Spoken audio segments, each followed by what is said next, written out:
Salve, salam jumpa anak-anak yang terkasih.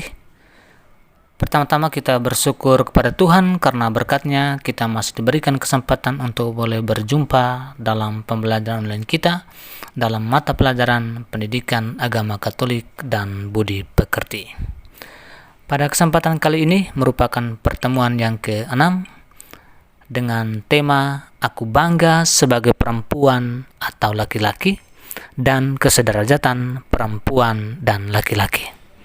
Dua materi ini sengaja Pak menggabungkan karena sangat berkaitan erat.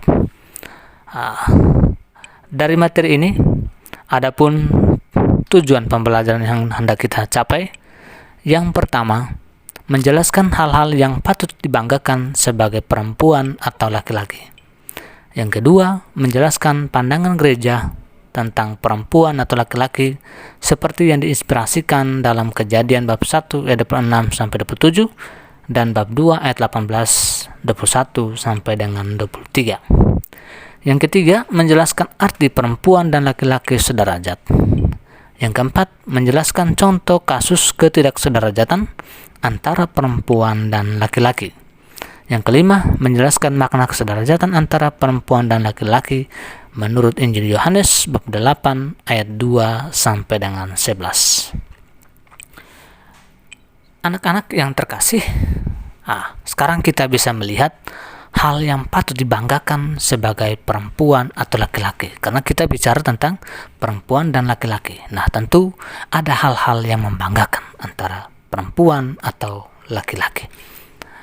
Dari perempuan, perempuan itu biasa dikatakan lemah lembut, ayu, cenderung memiliki kulit yang lebih halus, rambut yang panjang, dan sebagainya. Laki-laki juga begitu. Dia memiliki hal-hal yang patut dibanggakan sebagai yang kuat, pemberani, perkasa, dan bisa dikatakan menjadi andalan dalam keluarga dan sebagainya. Nah, kelebihan-kelebihan tadi antara perempuan atau laki-laki jika terlalu dibanggakan akan menjadi pandangan yang negatif atau menjadi sesuatu yang kurang menarik atau pandangan negatif dari lawan jenis. Misalnya seorang laki-laki akan mengatakan perempuan itu cengeng, lemah, dan cerewet, dan berbagai hal negatif lainnya. Ataupun seorang perempuan akan menganggap laki-laki itu kasar, laki-laki itu selain itu dia sembarang, dia memaksakan kehendak, dan lain sebagainya. Itu akibat dari kita terlalu membanggakan kelebihan-kelebihan kita. Nah, tapi terkadang antara perempuan dan laki-laki, mereka tidak menerima dirinya sebagai perempuan atau sebagai laki-laki. Kita mengambil contoh. Terkadang seorang laki-laki dia mengatakan karena dia melihat mungkin mamanya atau temannya, mamanya memanjakan saudari perempuannya atau teman perempuannya, dia akan mengatakan, enak ya dari perempuan. Lebih disayang, lebih dimanja, dan lain sebagainya. Nah, pernyataan-pernyataan seperti itu sudah menunjukkan dia sebenarnya tidak mensyukuri sebagai seorang laki-laki. Ataupun seorang perempuan akan berpandangan bahwa dia lebih suka jadi laki-laki. Karena apa? Mungkin saja dia melihat antara laki-laki dan perempuan itu laki-lakinya lebih simpel. Mau kemana saja orang tua tidak terlalu bertanya. Mau pulang jam berapa juga orang tua memang bertanya, tapi tidak terlalu seperti kalau perempuan yang keluar malam atau keluar jalan pesiar.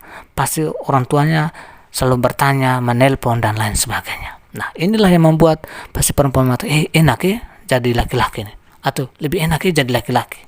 Nah, pernyataan-pernyataan seperti itu sudah menunjukkan bahwa kita kurang menerima diri kita sebagai laki-laki ataupun sebagai perempuan. Nah, sekarang kita melihat pandangan gereja tentang perempuan atau laki-laki. Dalam Katekismus Gereja Katolik atau disingkat KGK. Dalam KGK menegaskan bahwa tiap manusia, apakah ia pria atau wanita, harus mengakui dan menerima seksualitasnya. Maksudnya adalah manusia sebagai laki-laki atau perempuan, dia harus menerima diri apa adanya. Dia harus bersyukur sebagai manusia. Maksudnya seksualitas maksudnya secara keseluruhan, secara utuh, secara segi fisik, dari psikis, yang menunjukkan bahwa dia sebagai laki-laki dan dia sebagai perempuan. Harus menerima itu. Bagian berikut, ketika menciptakan manusia sebagai pria dan wanita, Allah menganugerahkan kepada pria dan wanita martabat pribadi yang sama dan memberi mereka hak-hak serta tanggung jawab yang khas. Nah, martabat sebagai pribadi yang sama. Jadi bukan sebagai barang atau sesuatu. Sebagai pribadi berarti dia memiliki martabat yang sama. Nah, mereka juga diberikan hak-hak dan tanggung jawab yang khas. Tanggung jawab sebagai seorang perempuan dan tanggung jawab sebagai seorang laki-laki. Tanggung jawab sebagai seorang laki-laki tidak bisa dilimpahkan kepada seorang perempuan. Tanggung jawab seorang perempuan tidak bisa dilimpahkan kepada seorang laki-laki. Jadi kekhasan.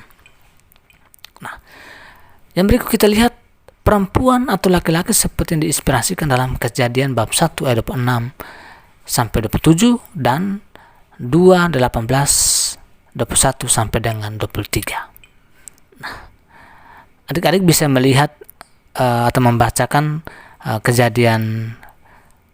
bacaan dari kejadian ini.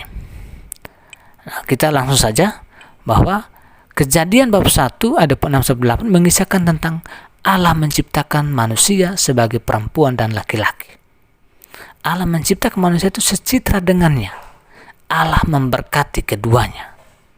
Ingat bahwa Allah menciptakan manusia sebagai perempuan dan laki-laki dan menciptakan secitra dengan dia, segambar dengan dia. Allah memberkati keduanya. Allah tidak bilang saya memberkati yang laki-laki atau saya memberkati yang perempuan, tapi Allah memberkati kedua-duanya.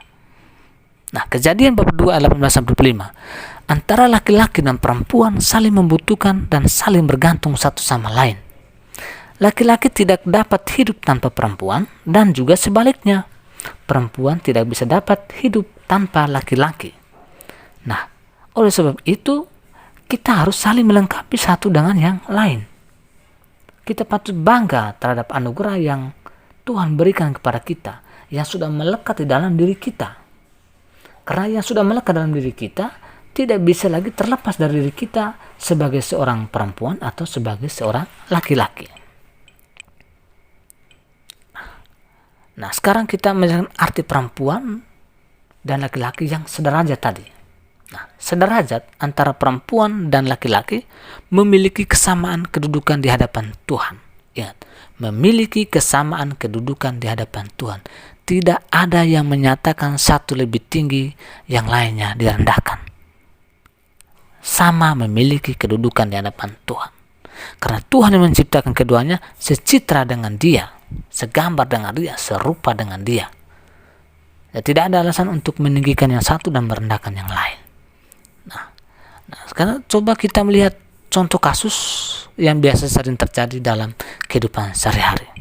Nah, masih ada anggapan bahwa perempuan itu manusia kelas 2 dan laki-laki itu masih dianggap sebagai yang lebih penting. Sehingga banyak terjadi tindakan-tindakan yang merendahkan perempuan dan selalu meninggikan laki-laki. Dalam budaya tertentu laki-laki kedudukannya lebih tinggi. Jadi misalnya dalam pembicaraan adat, pasti laki-laki yang sering diutamakan, yang lebih diutamakan. Mereka yang duduk berbicara, sedangkan perempuan ya mungkin lebih banyak urus di dapur untuk melayani. Nah, itu sebenarnya juga bagian dari kita memandang rendah seorang perempuan, kedudukan perempuan. Atau anak laki-laki dianggap sebagai masa depan keluarga. Wah, dalam keluarga kalau belum ada anak laki-laki pasti dia merasa kurang. Harus dikatakan bahwa harus ada anak laki-laki. Nah, sekarang kita melihat menurut Injil Yohanes yang bab 8 ayat 2 sampai 11 tentang kesederajatan antara perempuan dan laki-laki. Nah, tentang perempuan yang kedapatan berzina. Orang Yahudi hanya menangkap perempuan yang kedapatan berzina, sedangkan laki-lakinya tidak ditangkap atau dilepaskan begitu saja. kesalahan dituduhkan hanya kepada perempuan itu. Karena yang ditangkap hanya seorang perempuan dan laki-lakinya tidak. Nah, ini menunjukkan orang hanya mau merendahkan atau mempersalahkan si wanita atau si perempuan, sedangkan laki-lakinya tidak. Seakan-akan hanya kesalahan pada perempuan itu, sedangkan persidangan terjadi antara seorang laki-laki dan seorang perempuan. Ya, kalau mau disalahkan, dua-duanya harus disalahkan. Nah, dalam bacaan itu Yesus mengkritik perlakuan orang Yahudi, sehingga ia mengatakan bahwa siapa di antara kamu yang tidak pernah berbuat dosa, hendaknya dia yang melempari perempuan ini. Nah, tentu mendengar pernyataan Yesus ini, orang-orang Yahudi menjadi terdiam. Mereka tidak berani lagi melempari perempuan dengan batu. Yang tadi mereka bersemangat-semangat menyalahkan perempuan tadi, akhirnya mereka pergi satu persatu. Kenapa? Karena mereka juga pasti pernah berbuat dosa. Bahkan mungkin mereka melakukan perbuatan dosa dengan perempuan tersebut. Nah, ini suatu tindakan yang menunjukkan bahwa hanya mau mencari kesalahan orang lain, hanya mau melihat kesalahan orang lain, atau hanya merendahkan si wanita, menganggap wanita tidak ada apa-apanya. Tindakan Yesus sesungguhnya mau menunjukkan bahwa perempuan juga sama di mata sama di mata Tuhan, karena sama-sama diciptakan sebagai secitra dengan Allah. Tindakan Yesus tadi mengangkat martabat seorang perempuan, karena Yesus sendiri tidak melempari perempuan dengan batu atau tidak menghukum perempuan itu, tapi dia mengampuni perempuan itu. Dia mengatakan, pergilah dan jangan berbuat dosa lagi. Ada pengampunan di sana. Berarti Yesus sendiri tidak menyalahkan atau tidak merendahkan seorang perempuan. Nah, dari bahasan tadi juga mau menegaskan kepada kita, semua manusia memiliki kekurangan dan dosa. Tidak ada satu orang pun yang tidak pernah berbuat dosa.